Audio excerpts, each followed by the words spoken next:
حضرت رومی کہتے ایک بادشاہ تھا تو اس کو یہ بڑا اس کے ذہن میں بات بیٹھ گئی تھی کہ منحوس ہوتے ہیں لوگ. وہ اکثر ایک ہفتے میں ایک دفعہ شکار کھیلنے جاتا تھا. جب وہ جاتا تھا تو اپنے وزیروں سے کہتا کہ رستہ صاف کرا دو سارا, کوئی بندہ رستے میں نہ آئے, اگر کسی منحوس کے متھے لگ جاؤں تو میرا نا اس دن شکار ٹھیک نہیں ہوتا. ایک دفعہ کا ذکر ہے کہ بادشاہ نکلا شکار کے لیے تو رستے میں ایک بندہ آ گیا جو بیچارہ ایک آنکھ سے کانا, پتا تھا سڑک پہ چڑھنا, بیچارہ غلطی سے چڑھ گیا, تھا بھی بندہ کانا, آنکھ سے نظر نہیں آتا تھا. بادشاہ کے رستے میں, اب بادشاہ کو بڑا غصہ, میرے رستے میں کیسے آ گیا, اب تیری شکل دیکھ لیا تو بندہ بھی منحوس قسم کا ہے, اب میرا شکار ٹھیک نہیں ہوگا. بادشاہ کہنے لگا اس طرح کرو, اس کو یہاں سڑک پہ باندھ دو. اس کو درخت کے ساتھ باندھ دیا, 2 سپاہی تلواریں دے کے کھڑے کر دیے, کہا میں واپس آتا ہوں, اگر تو میرا شکار ٹھیک ہوا تو یہ بچ جائے گا, اگر ٹھیک نہ ہوا اس کی خیر کوئی نہیں. ٹھیک ہے جی. بادشاہ شکار کھیلنے گیا. مزے کی بات کہ اس دن شکار بڑا ہی اچھا ہوا. وہ کہتا ہے زندگی میں کبھی اتنا شکار نہیں مارا جتنا آج مارا, بڑا زبردست رزلٹ اس دن نکلا. بادشاہ وہ جانور سارے باندھے, گھوڑوں پہ سوار کیے اور لے کے واپس آ رہا تھا. تو اب وہ بندہ بیچارہ صبح سے بھوکا پیاسا بندھا ہوا ہے, بچوں کی روزی کمانے نکلا, بادشاہ کے قابو آ گیا. وہ بندھا ہوا ہے, زبان باہر پیاس سے نکلی ہوئی ہے, بھوک ہے, تکلیف ہے, آزمائش ہے. کچھ لوگ تو ایسے ہوتے ہیں جو نا ظلم سہتے ہیں تو کہتے ہیں بس جان چھوٹ جائے, ہم کسی کو بتائیں گے نہیں. کچھ ایسے ہوتے ہیں جو کہتے ہیں ہم ظالم کا گریبان پکڑیں گے. وہ منافق ہے جو ظلم سہ کے چپ رہے. تو وہ اب تنگ بڑا تھا لیکن بندہ جیدار قسم کا تھا. اور شیخ سعدی کہتا ہے تنگ آمد بجنگ آمد, جب کوئی تنگ آتا ہے تو پھر وہ جنگ کرتا ہے. اس کا جنگ کا پروگرام بنا ہوا. اس نے کہا مرنا تو ہے پر اس بادشاہ کو 2 سنا کے مرنا ہے, اس کو نہ کچھ سنا کے مرنا ہے, ذرا آلے صحیح.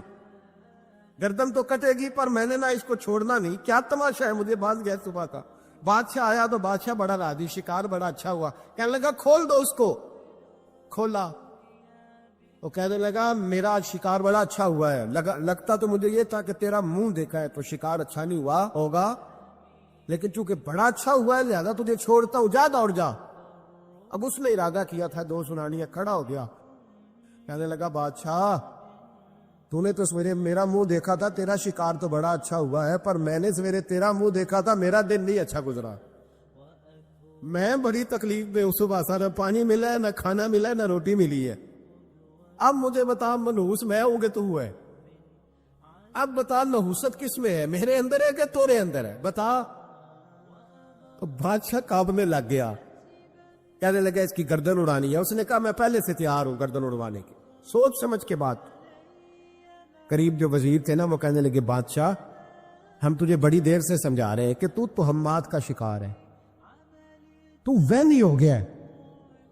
ایک بات اپنے ذہن میں اچھی طرح بٹھا لیں اور لکھ لیں کہ زندگی میں جو کسی بندے کو کامیابی حاصل ہوتی ہے وہ رب تعالیٰ کی مدد سے حاصل ہوتی.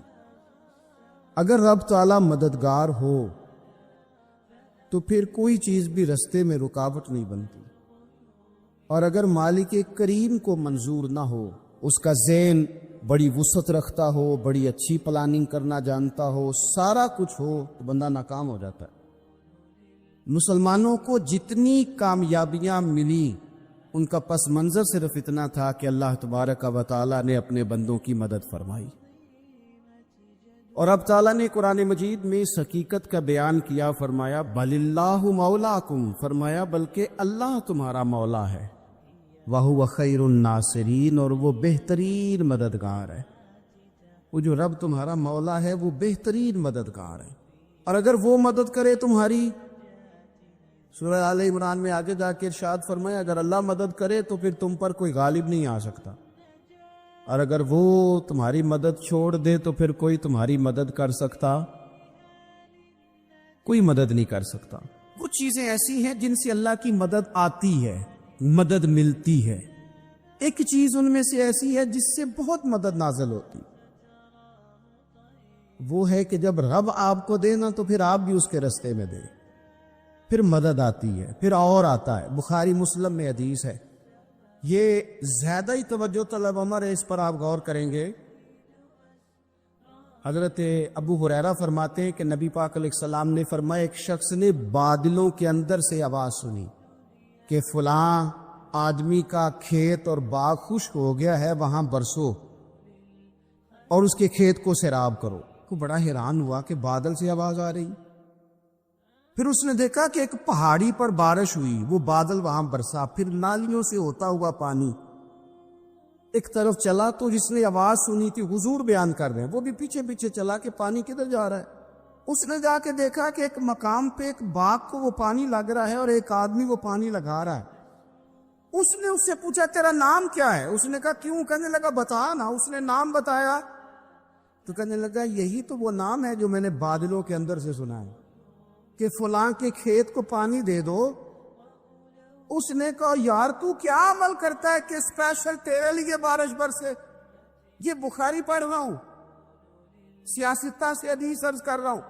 اس سے پوچھا تو کیا کام کرتا ہے کہ جناب اللہ تبارک و تعالیٰ کا حکم کرم آیا کہ خاص تیرے لیے پانی برسے اور تیرے کھیت کو سیراب کرے؟ تو اس نے کہا چھوٹا ذمہ دار ہوں، پر جب فصل اگتی ہے تو 3 حصے کرتا ہوں۔ ایک حصہ اپنے بال بچوں پہ، بہن بھائیوں پہ خرچ کرتا ہوں، ایک حصہ پورا، اور ایک حصہ دوبارہ کاشتکاری پہ لگاتا ہوں، اور تیسرا حصہ خالص میں نے مسکینوں، یتیموں اور غریبوں کے لیے رکھا ہوا ہے۔ وہ جو تیسرا حصہ اللہ کرے آپ سمجھیں، وہ رب کے بندوں پہ تیسرا حصہ خرچ کرتا ہے نا، تو کریم مالک نے فرمایا جہاں سے غریب کا حصہ جاتا ہے وہ کھیت خشک نہیں رہنا چاہیے، وہ جہاں سے مسکین روٹی کھاتے ہیں وہ خشک نہ رہے، جہاں سے یتیموں کو کچھ آتا ہے کہیں اس کی فصل رہ نہ جائے۔ میں اور آپ بھی اگر اپنے مال میں مسکینوں، یتیموں، غریبوں کے حصے رکھ لیں گے تو فصلیں خشک نہیں رہیں گی، ان کے اندر تازگی آئے گی، نور آئے گا، کرم آئے گا، خاص کر خدا کی رحمت برسے گی۔ مدد اللہ سے چاہے، اپنی توجہات کا مرکز رب رسول کی ذات کو بنائے، پھر آپ محسوس کریں گے کہ بڑی جلدی اللہ تعالیٰ کی مدد آنے لگی ہے۔ جب رب مدد فرمائے، جب اللہ مددگار بنے۔ دوستوں سے ایک بات اکثر کرتا ہوں، میں کہتا ہوں کہ جتنے درد سے آپ امیر کو اپنی کہانی سناتے ہیں نا، اور جس طرح آپ کے آنسو بات کرنے سے پہلے گر جاتے ہیں کہ غریب ہیں، بچیاں ہیں، کاروبار میں، او میرے سنگیو، اس سے آدھے آنسو اپنے رب کی بارگاہ میں بکھیرو، اس کے حضور عرض گزار ہو جاؤ، اس سے طلب کرو۔ ایک وقت انسان پر زندگی میں ایسا آتا ہے کہ اسے یوں محسوس ہوتا ہے کہ میرا سایہ بھی طرح سے پیچھے ہٹ گیا ہے، اسے یوں لگتا ہے کہ میں کسی سہارے پہ ہاتھ ڈالتا ہوں تو وہ بھاگ جاتا ہے مجھ سے۔ لیکن مالک کی بارگاہ ایسی عظیم بارگاہ ہے، رب رسول کے آستانے اتنے بڑے ہیں کہ آپ جب وہاں کشکول طلب دراز کرتے ہیں تو جھولی پھیلانے میں دیر لگتی ہے، ان کو بھرنے میں تو کوئی دیر نہیں لگتی۔ ہم نے اپنا سوچ کا قبلہ ہی دنیا کو بنا لیا۔ یہ جو اللہ والوں کی مدد ہے یہ تو اللہ ہی کی مدد ہے، لیکن یہ جو سیٹھوں کی طرف توجہ کرنا، نوابوں کی طرف توجہ کرنا، دنیا داروں کی طرف توجہ کرنا اور اپنا مزاج اس طرح کا بنا لینا، یارو گردن کو جھکا دیتا ہے خیرات کا پتھر، جہاں میں مانگنے والوں کے سر کبھی اونچے نہیں ہوتے۔ اور اقبال کہتے ہیں غیرت ہے بڑی چیز جہان تگ و دو میں، پہناتی ہے یہ فقر کو تاج سردارا۔ میں عرض کروں گا کہ اپنی آپ جب توجہ کا قبلہ اللہ رسول کو بنائیں گے تو رب فرماتے وَيَرْزُقْهُ مِنْ حَيْثُ لَا يَحْتَسِبُ، میں نہ تجھے وہاں سے رزق دوں گا جہاں سے کبھی تیرا گمان بھی نہیں کیا ہوگا، یہاں سے بھی مل سکتا ہے، تو نے سوچا بھی نہیں ہوگا۔ بخاری شریف میں حدیث ہے، حضرت جابر ابن عبداللہ فرماتے ہیں نبی پاک صلی اللہ علیہ وسلم نے 300 لوگوں کا ایک لشکر روانہ کیا کسی مہم کے لیے، کسی جہاد کے لیے۔ حضرت ابو عبیدہ بن جراح رضی اللہ تعالیٰ عنہ امیر لشکر تھے۔ فرماتے غربت اتنی زیادہ تھی بھوک اتنی زیادہ تھی کہ ایک ایک کھجور دن میں ایک وقت کھانے کو ملتی تھی، اور کچھ دن ایسے آئے کہ اب کھجور بھی نہیں مل رہی۔ فرماتے اتنی زیادہ بھوک لگی مجاہدین کو، 300 بندہ پتے کھا کے گزارا ہونے لگے۔ یہ بخاری میں موجود ہے۔ آپ فرماتے کہ دریا کے کنارے ہمارا پڑاؤ تھا، ٹھہراؤ تھا۔ جب بھوک سے نڈھال ہو گئے نا، وَيَرْزُقْهُ مِنْ حَيْثُ لَا يَحْتَسِبُ، اللہ وہاں سے روزی دیتا ہے، گمان بھی نہیں ہوتا۔ فرماتے ایک مچھلی اللہ تعالیٰ نے دریا کے کنارے بھیجی، فرماتے ہیں وہ تھی تو مچھلی پر پہاڑ جتنی تھی۔ بخاری میں لفظ ہے، حضرت جابر ابن عبداللہ رضی اللہ تعالیٰ عنہ فرماتے ہیں 300 آدمی 18 دن تک اس مچھلی کو کھاتے رہے، مچھلی ختم ہی نہیں ہوئی۔ مچھلیاں نہیں، مچھلی کہتے ہیں 18 دن 300 بندہ کھاتا رہا، مچھلی ختم ہی نہیں ہوئی۔ اور فرماتے ہیں کہ اس کی ہڈی نکال کے، کانٹا کہیں گے آپ اپنی زبان میں، کہتے ہیں وہ نکال کے نا تو اس کو کھڑا کیا نا جب، تو اونٹ کجاوے سمیت اس کے بیچ سے گزر جاتا تھا، 2 اس کے کانٹے جوڑے۔ فرماتے ہیں وہ اس کا گوشت ہم کھاتے تھے اور اس کی چربی بطور تیل کے ہم جسموں پہ ملتے تھے، بیماروں کو اس سے سکون آتا تھا، تندرستی شفا ہوتی تھی۔ فرماتے ہیں ہم کھایا بھی ہم نے، اور کچھ لے کے ہم مدینے بھی گئے، اور قربان جائیں نبی پاک نے بھی اس میں سے کھایا۔ ہم نے عرض کی حضور یہ معمہ کیا ہے، یہ ماجرا کیا ہے؟ تو محبوب نے فرمایا تمہارے پاس غذا نہیں تھی، رب نے تمہارے لیے بندوبست کیا ہے، اللہ نے تمہیں دیا ہے۔ یہ نوجوان دوست میری بات لکھ لیں، پریشان لوگ میری بات لکھ لیں، جن کے پاس قوت فیصلہ نہیں وہ اس بات کو لکھ لیں۔ حضرت عبداللہ ابن عباس فرماتے ہیں میرے نبی پاک علیہ السلام نے مجھ سے فرمایا تھا، عبداللہ سن، اگر ساری دنیا مل کے تیرا کوئی نفع کرنا چاہے، کر نہیں سکتی جب تک میرے رب کی رضا نہ ہو۔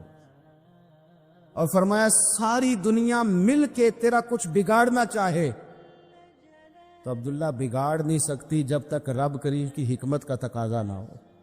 لوگوں سے ڈرنا، لوگوں کی طرف دیکھنا، ماحول دیکھ کے اپنے راہ کا تعین کرنا، ہر بندے کے خیالات کے مطابق ڈھلنے کی کوشش کرنا، فلانا نہ ناراض ہو جائے، فلانا نہ ناراض ہو جائے، وہ جس نے ہونا ہو جائے، بس رب اور رسول ناراض نہ ہو۔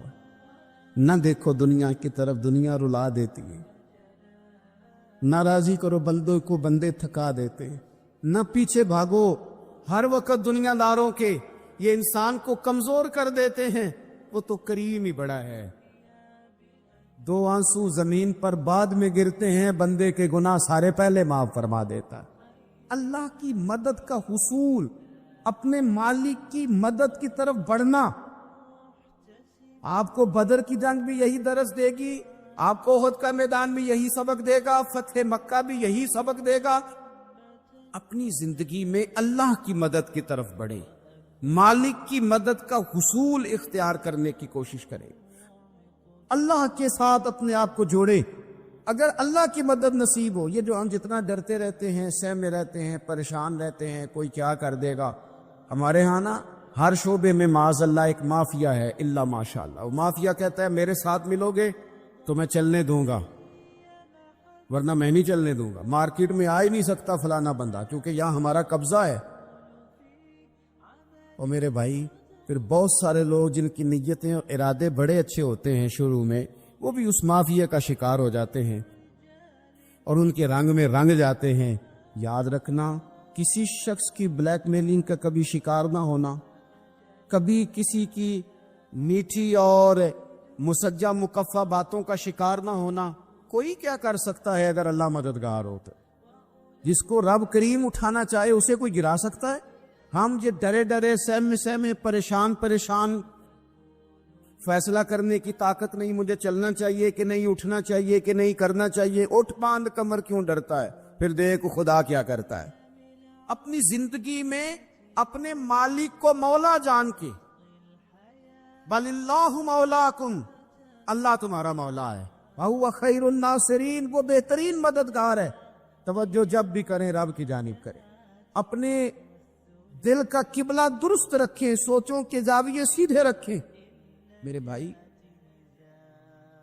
مالک جب بندوبست کر دے نا، جب مالک بندوبست کرتے پھر ایسا بندوبست کرتا ہے کہ لوگوں کے پاس نا چارہ نہیں رہتا۔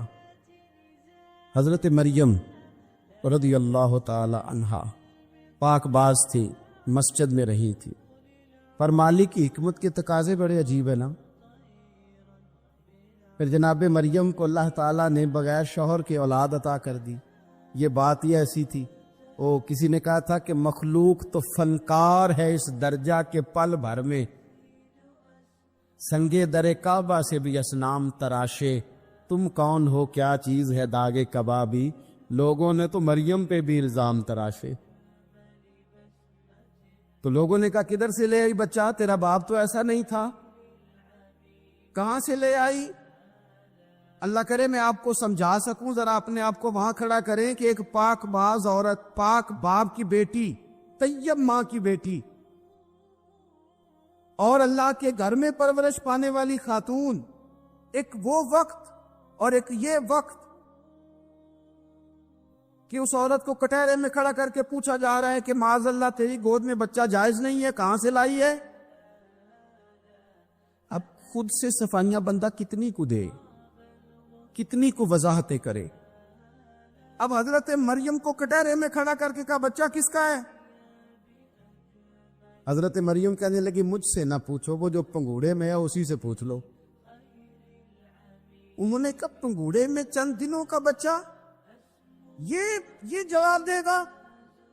تو پنگوڑے میں لیتے حضرت عیسیٰ بول کے کہنے لگے انی عبد اللہ آتانی الکتاب، فرمایا میں اللہ کا بندہ ہوں، رب نے مجھے کتاب عطا کر کے نبی بنا کے دنیا میں بھیجا ہے، میں اللہ کا بندہ ہوں، کتاب لے کے آیا ہوں، نبی بن کے آیا ہوں۔ پھر پنگوڑے سے اعلان ہو گیا۔ بندہ مومن کا مقام سب سے پہلے اسے خود پتا ہونا چاہیے کہ میرا توکل کتنا مضبوط ہے، اسے خود پتا ہونا چاہیے۔ مجھے نہیں پتا آپ میں سے فجر کس کس نے پڑھی ہے، مجھے تو اپنا پتا ہے، یہ ہمیں خود پتا ہونا چاہیے کہ ہمارا معیار کیا ہے نماز کے معاملے۔ میں نہیں جانتا آپ کی جیبوں میں کتنا ہے اور آپ کتنا اللہ کی راہ میں خرچ کرتے، یہ بندے کا رب سے رشتہ ہے، یہ آپ جانے، آپ کا خدا جانے، میں جانوں، میرا رب جانے۔ رب کہتا ہے پہلے اپنے دل سے پوچھ، یہ ادھر ادھر کی باتوں سے تو ڈرتا ہے، یہ رب سے کتنا ڈرتا ہے۔ پتہ ہے نبی پاک علیہ السلام کے صحابہ کا سٹیٹس کیا تھا، معیار کیا تھا رب سے ڈرنے کا؟ دو چیزیں ایمان کو مضبوط کرتی ہیں، ایک رب سے ڈرنا، ایک اس کی رحمت کی امید رکھنا۔ اللہ تعالیٰ کی رحمت کی امید بھی رج کے رکھنی ہے، اور اس سے ڈرنا ہے تو پھر بھی ذرا صحیح کر کے ڈرنا ہے، کچا پکا نہیں ڈرنا۔ ڈرنے کی کہانی نہیں بنانی کہ او ہو جی اللہ سے ڈر لگتا ہے، وہ ڈرنا ہے۔ اس ڈرنے سے مطلب ہو کہ اعمال سنورے، اخلاق کردار کے معاملے میں انسان مضبوط ہو جائے، دیانتدار ہو جائے، سچائی والا ہو جائے، صبر و تحمل والا ہو جائے۔ امید بھی رج کے رکھنی ہے، ڈرنا بھی رج کے ہے۔ کبھی پلٹ کے دیکھو نا رب کے بندوں کی شان، اللہ انہیں رزق عطا فرماتا ہے تو عزت والا عطا فرماتا، وقار والی روزی میں دوں گا، وقار والی۔ بس تم 5 چیزیں پیدا کرو اپنے اندر۔ ایک تو یہ دیکھو جب رب کی یاد ہوتی ہے تو دل ڈرتا ہے کہ نہیں، قرآن پڑھا جاتا ہے تو ایمان مضبوط ہوتا ہے کہ نہیں، تمہارا رب پر بھروسہ کتنا ہے، اعتماد خالق کتنا ہے، یہ اپنے اندر پیدا کرو۔ اور فرمایا نماز قائم کرو، اللہ کے راستے میں خرچ کرو۔ تم یہ 5 چیزیں پیدا کرو، رب کہتا ہے مومن بھی تم پکے ہو، درجے بھی بڑے دوں گا، جو خطائیں غلطی سے ہو گئی وہ معاف بھی کر دوں گا۔ ورزق کریم، روزی ملے گی عزت والی۔ یہ کامل مومن کی نشانیاں قرآن مجید سورہ انفال میں بیان۔ ایک بات ہے سیدنا عمر کی، شیر کی باتیں شیروں جیسی، حضرت فاروق اعظم کی ایک بات اس مضمون پر بڑی طاقتور ہے. حضرت عمر فرمایا کرتے تھے مجھے اپنے رب کی رحمت سے امید اتنی ہے کہ نبیوں رسولوں پیغمبروں کے بعد اگر یہ اعلان ہوا نا کہ ساری دنیا کے لیے فیصلہ اور ہے، ایک بندہ صرف جنت میں جائے گا، تو حضرت عمر کہتے ہیں مجھے پکا یقین ہے رب بڑا مہربان ہے، عمر کو جنت دے گا. یہ میری امید ہے اپنے مالک سے، وہ بڑا کریم ہے، مجھے پتا ہے میرے اوپر بڑی رحمت کرتا ہے، مجھ سے میرا مالک بڑا پیار کرتا ہے. اس نے کہنا چل تو کمزور ہے سب سے، تو جنت میں جانا. فرمایا جو بغیر حساب کے کہ جنت میں جائے گا، لگتا ہے میرے اوپر کرم کرے گا میں جاؤں گا. لیکن حضرت عمر کہتے ہیں مجھے ڈر اتنا لگتا ہے، اس لیے کہ جتنا کریم ہے نا اتنا بے نیاز بھی ہے. تے بے پرواہ نال یاری لا کے پیندے نے دکھ سہنے. کہتے اس کی بے پرواہی سے اتنا ڈرتا ہوں کہ اگر قیامت میں اعلان ہوا نا سب جنت میں چلے گئے، ایک رکے اس کا حساب سخت ہے، اس سے باز پرس کرنی ہے، استفسار کرنا ہے، ایک رکے. حضرت عمر کہتے ہیں مجھے ڈر لگتا ہے کہ وہ بندہ میں ہی ہوں گا جسے روک لیا جائے کہ تو ٹھہر پہلے تیرا حساب لمبا ہے. امید بھی رج کے اور خوف بھی رج کے. کچھ لوگ صرف خوف کا شکار ہیں، وہ بھی ٹھیک نہیں. کچھ نری امید ہی امید کی بات کرتے ہیں، ڈرتے نہیں. الایمان بین الخوف والرجاء، ایمان خوف اور امید کی درمیانی کیفیت کا نام. اللہ کی ذات پر بھروسہ کتنا ہے یہ لوگوں سے نہ پوچھتے پھرے، لوگوں کو نہ بتاتے پھریں، یہ تو دل کا معاملہ اپنے آپ سے پوچھے. اپنے آپ کو خود اپنے سامنے کھڑا کریں، اپنا حساب خود کریں، اپنے سے کبھی کبھی سوال و جواب کریں، اپنے سے گفتگو کریں. پر کیا کرے، ہم ساری زندگی اپنا دنیاوی معیار ہی ٹھیک کرتے رہے، اپنے پیسوں کا حساب ہی لگاتے رہے، گھر مکان گاڑی سٹیٹس آنا جانا سلام دعا کتنی ہے. یہ ساری چیزیں جن لوگوں کی مضبوط ہے نیند ان کی کچی ہے. دنیاوی سٹیٹس جتنا لوگوں کا مضبوط ہے سوچیں ان کی ٹوٹی ہوئی ہے، نظریات بکھرے ہوئے ہیں، لفظوں اور جملوں میں کمزوری ہے، باتیں جو ہیں وہ محسوس ہوتا ہے کہ ابھی تک یہ بندہ اطمینان ہی نہیں حاصل کر سکا زندگی میں، ابھی تک کوئی گفتگو پکی نہیں، کسی بات میں وزن نہیں، کسی جگہ ٹھہراؤ نہیں. آپ یقین کریں سادے کپڑوں کے اندر بھی کئی دفعہ بندہ محسوس کرتا ہے یار میرا لباس تھوڑا سا سستا ہے، پر اللہ تعالیٰ نے جو مجھے ایمان عطا کیا ہے وہ سب سے زیادہ مہنگی چیز ہے، وہ سب سے زیادہ طاقتور چیز. اپنے باطن میں خاص خصوصیات پیدا کریں، اپنے آپ کو ٹائم دیں، اپنی قلبی کیفیات پر زیادہ توجہ کرے. زیادہ مجھے فوٹو شوٹو کھینچنے کا زیادہ تجربہ نہیں ہے، مصروفیات زیادہ رہیں تو میں اس طرف نہیں آ سکا. ایک بچے نے مجھے، ایک دوست نے ایک دن بتایا کہ وہ تصویر کھینچنے کے بعد پھر اس پر کچھ کام ہوتا ہے تو فوٹو اور زیادہ سونی لگنے لگ جاتی. اس نے بات کرتی، میں نے سن لی، وہ بات کر کے گزر گیا. تھوڑی دیر کے بعد مجھے کہنے لگا پریشانی ہے. میں نے کہا نہیں. کہنے لگا میں نے ایک سادی سی بات کی تھی، پتہ نہیں کوئی آپ تو کہیں کھو گئے. اس کے بعد میں نے 2-4 باتیں کی ہیں پر آپ نے ہاں نہ ہی نہیں کی، توجہ نہیں کی. میں نے اسے کہا، میں نے کہا پتر تو آکھیا ہے فوٹو تے تھوڑی محنت ہو جائے تے سونی لگن لگ جاندی. تے میں سوچن لگ پیا جے بندہ تھوڑی جی محنت دل تے بھی کر لے، تھوڑی جی محنت نہ دل تے کریے تے جے کدے وہ سونا ہو جائے نا، پاک ہوویں تے پاک ہی ملدا ہی، تے بنا پاکوں پاک نہیں ملدا. سارے جسم دے دھون دے نالوں اکو دھولا ہے ٹکڑا دل دا. اگر تھوڑی سی محنت روح پہ ہو جائے، تھوڑی سی اندر تھوڑی توجہ کرے، وہ اگر تھوڑا چمکدار ہو جائے نا، کچھ غلاظتیں، کچھ نفرتیں، کچھ قدورتیں، کچھ عداوتیں، کچھ تکبر، کچھ حسد، کچھ بددیانتیاں، کچھ یہ چیزیں تھوڑی نکل جائیں، آپ یقین کریں بڑا چمکدار ہو جائے دل، بڑا سونا ہو جائے، بڑا حسین ہو جائے. یہ باطن ٹھیک ہو جائے نا تو اللہ کی ساری مخلوق حسین لگنے لگ جاتی. بندے کو نا کچھ عجیب سی کیفیات سے اللہ مالا مال کرتا ہے. اسے کوئی اللہ تعالیٰ ایسا انشراح صدر دیتا ہے، دل کو ایسا ٹھنڈا کرتا ہے، سکون نصیب ہو جاتا ہے. ہم نا بعض ایسی چیزوں کا آہستہ آہستہ شکار ہوتے جا رہے ہیں جن میں ہمیں انتہائی زیادہ سمجھداری کی ضرورت ہے، معاملہ فہمی کی ضرورت. بندہ مومن کیا ہوتا ہے، اس کی علامتیں ہوتی ہیں، اس کی شانیں ہوتی ہیں. مومن کا ایک اپنا وقار ہوتا ہے، اس کی اپنی ایک الگ وزاداری ہوتی ہے، اس کا ایک اپنا اللہ تبارک و تعالیٰ نے سٹیٹس بنایا ہوتا ہے. ہمیں اپنا معیار قائم کرنا چاہیے، اور معیار وہ قلب سے قائم ہوگا، وہ روح سے قائم ہوگا، وہ باطن سے قائم ہوگا. نبی اکرم نور مجسم شفیع معظم صلی اللہ تعالی علیہ وآلہ وسلم سے پوچھا گیا، یا رسول اللہ ایمان کیا ہے؟ ایک کیفیت کا نام ہے نا، ایمان کی صورت تو نہیں ہوتی، ایمان کا روپ تو نہیں ہوتا، وہ مجسم شکل میں تو نہیں ہوتا، ایک باطنی کیفیت ہے نا.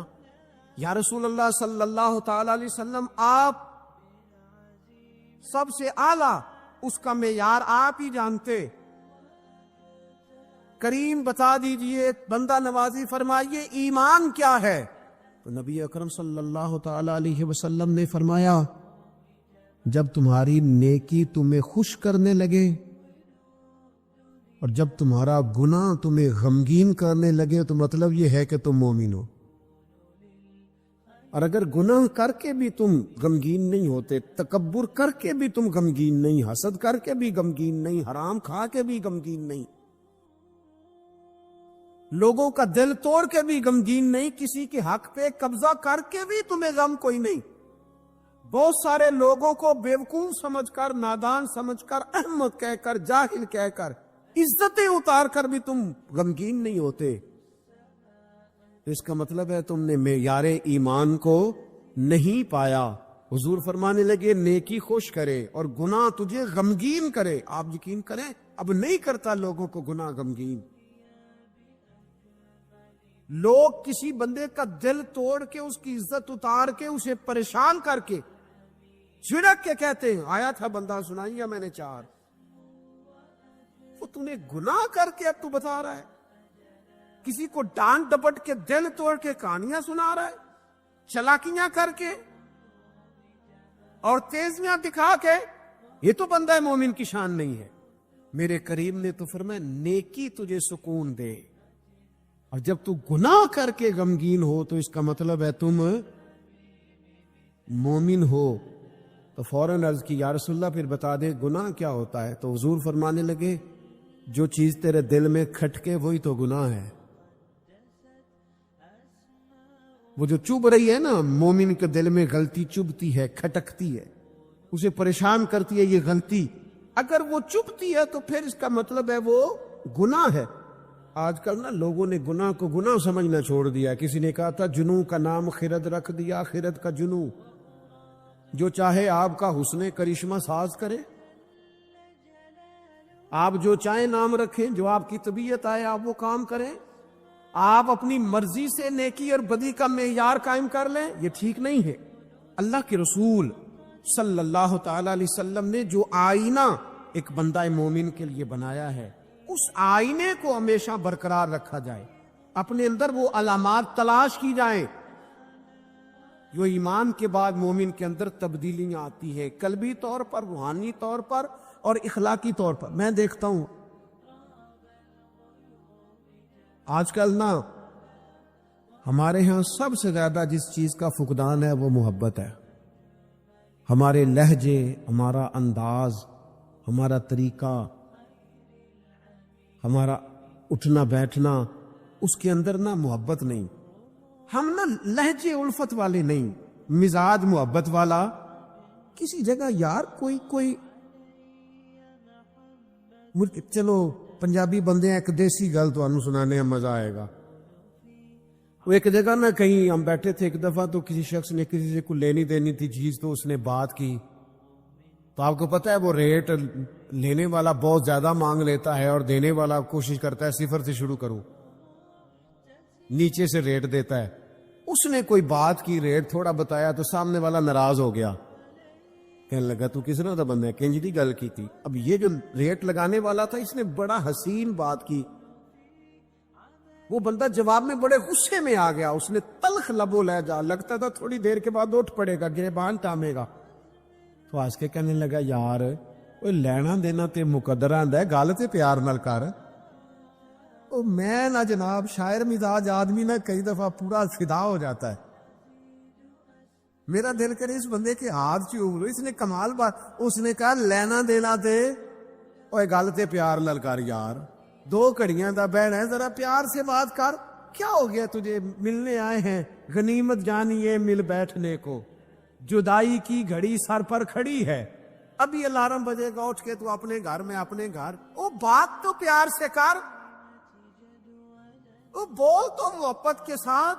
سودا دینا بیچنا لینا الگ بات، او تو بولا تو ٹھیک کر، تیرا لہجہ تو ٹھیک ہو، تیری گفتگو تو ٹھیک ہو. لو سنو نا کیا کہا مدینے والے محبوب نے، کیا بات ہے میرے کریم رسول کی. حضور نے بات کھول کر بیان کر دی، مشکات میں موجود ہے. حضور فرمانے لگے اللہ کو ماننے والا، میرا کلمہ پڑھنے والا، فرمایا یہ جو مومن ہوتا ہے نا، مومن ہوتا ہی الفت والا ہے، مومن ہوتا ہی محبت والا ہے. مومن اور محبت یہ لازم و ملزوم ہے. مومن اور محبت یہ ایک چیز کے 2 نام ہیں. حضور فرمانے لگے مشکات میں حدیث ہے، فرمایا مومن ہوتا ہی محبت والا ہے. فرمایا اس بندے میں کوئی خیر ہی نہیں، نہ کسی سے پیار کرے نہ کوئی اس سے پیار کرے. جو نہ پیار کرے نہ اس سے پیار کیا جائے اس میں خیر ہے ہی کوئی نہیں. مومن جو ہے نا، مومن وہ پیار کرتا بھی ہے اور مومن سے پیار کیا بھی جاتا ہے.